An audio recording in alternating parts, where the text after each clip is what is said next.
기드온은 미디안과의 전쟁에서 대승을 거둡니다. 여러분 13만 5천 명, 여러분 14만이 다 되는 군사와 300명의 군사가 싸워서 누가 이겼느냐? 300명의 군사가 이겼습니다. 이스라엘 입장에서는 이 미디안을 물리친다라는 거, 미디안의 연합군을 물리친다라는 것은 불가능한 일이었어요.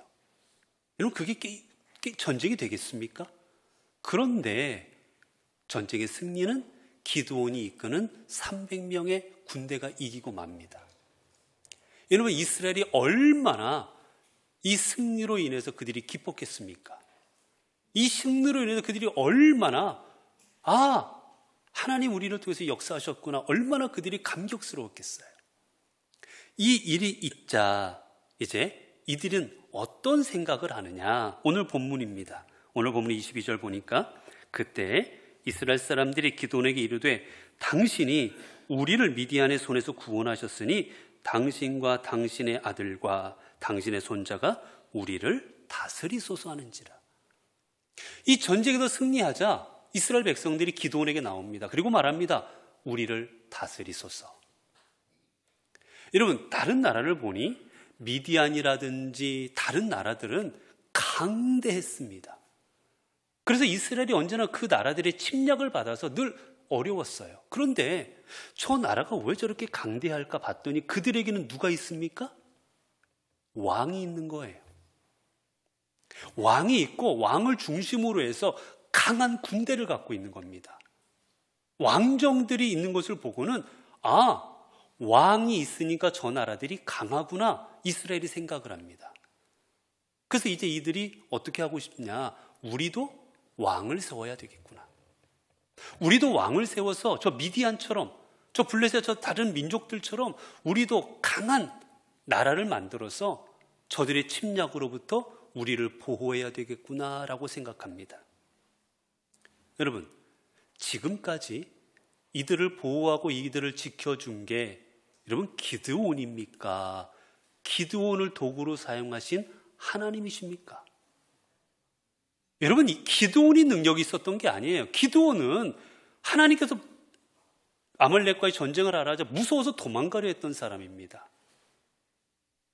기드온이 어떤 능력이 있어서 이긴 게 아니라 기드온을 사용하신 하나님의 능력이 있었기 때문에 이긴 거였어요. 그러나 이들은 어떡합니까? 눈에 보이는 조직을 원합니다.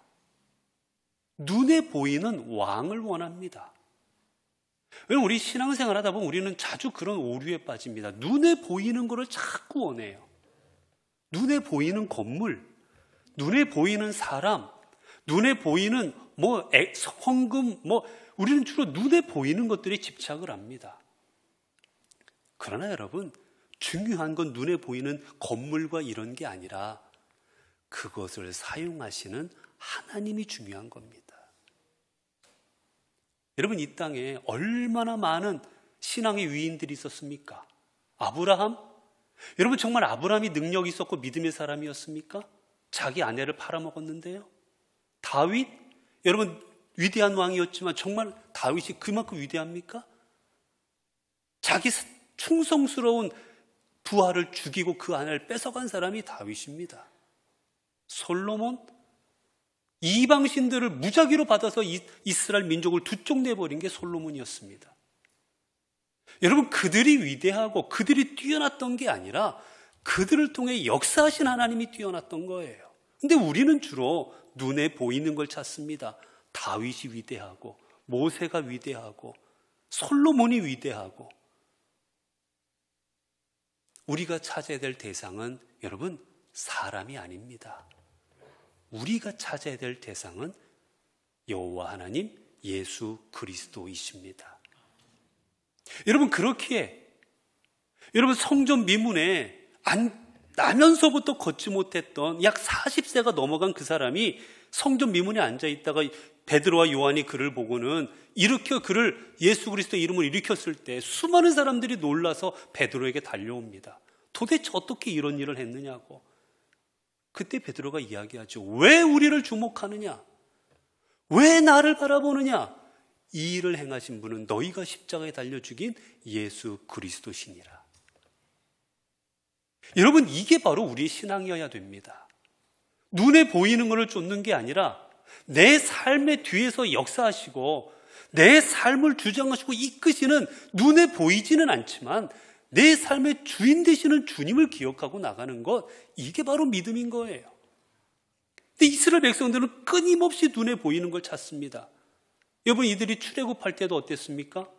출애굽할 때도 그들이 모세가 십계명을 받으러 시내산에 올라갔을 때 그들은 아론을 통해서 자신들의 금부치를 모읍니다. 그리고 이걸로 신상을 만들어 달라. 눈에 보이는 하나님 상을 만들어 달라고 말합니다. 그들을 하나님께서는 이끌어 주셨어요. 여기까지 만나와 메추라기를 먹여주시면서 인도하셨습니다. 그런데 그들은 끊임없이 요구한 게 무엇이었느냐? 눈에 보이는 하나님을 만들어 달라. 눈에 보이는 신상을 만들어 달라. 여러분, 그들이 바알을 만들어 달라고 한 거 아니에요. 하나님 모습을 만들어 달라고 한 겁니다. 안 보이는 하나님 싫고 눈에 보이는 하나님을 좀 만들어 달라고. 그래서 애굽에서 섬기던 그들이 송아지 상을 갖다 만들어 놓고 이게 하나님이다라고 말한 겁니다. 사랑하는 성도 여러분, 우리가 추구하는 것은 여러분 눈에 보이는 이 외형적인 건물들이 아닙니다. 우리가 추구하고 따를 분은 눈에 보이진 않지만 지금 현재도 우리와 함께하고 계시는 예수 그리스도요 하나님이십니다. 그분만이 우리의 구원자가 되시고 그분만이 우리의 생명 되시기 때문이에요. 이들은 말합니다. 당신이 우리를 미디안에서 구원하셨으니, 착각이에요. 하나님이 구원하셨습니다. 여러분, 이 교회를 이루신 분이 누굽니까? 하나님이 이루신 겁니다. 우리가 40여 년 동안 이 교회가 하나님의 사명을 감당했습니다. 누가 감당한 겁니까? 하나님이 감당하신 겁니다. 우리를 통하여. 여러분, 그렇게 이 사실을 알았던 기드온은 어떻게 말합니까? 기드온이 말하죠. 23절에 기드온이 그들에게 이르되 내가 너희를 다스리지 아니하겠고 나의 아들도 너희를 다스리지 아니할 것이요 여호와께서 너희를 다스리시리라. 기도는 말합니다. 나는 너희를 다스리지 않겠다. 그리고 내 아들들도 아니다. 오직 여호와 하나님이 너희를 다스릴 것이다. 여러분, 하나님이 여러분을 다스리시고 하나님이 여러분을 주장하시고 하나님이 여러분을 인도하십니다. 죄송하지만 목사가 여러분을 인도하는 거 아닙니다. 목사가 여러분을 구원받게 하는 거 아닙니다. 단 저는 여러분이 하나님께로 나아가는데 도움을 드릴 뿐입니다.